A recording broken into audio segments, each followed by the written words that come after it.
అందరికీ స్నేహితుల దినోత్సవ శుభాకాంక్షలు. కృష్ణుడు కుచేలుడు ఇద్దరు కూడా ఆదర్శవంతమైన మిత్రులు.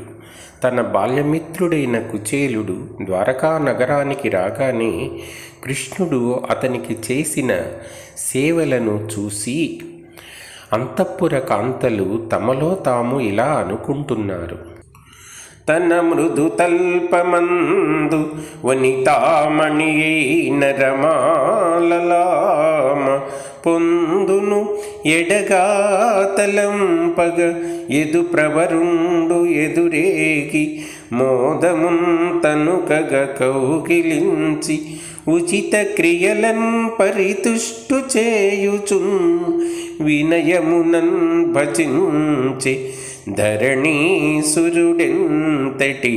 భాగ్యవంతుడో. మెత్తని తన పానుపు మీద స్త్రీరత్నమైన లక్ష్మీదేవి ఎడబాటును కూడా గణింపక ఈ యదూత్తముడు అతనికి ఎదురేగి సంతోషం ఉప్పొంగేట్లుగా కౌగలించుకొని తగిన ఉపచారాల చేత సంతుష్టినిగా చేస్తూ వినయంగా సేవిస్తున్నాడు. ఈ విప్రోత్తముడు ఎంత అదృష్టవంతుడో.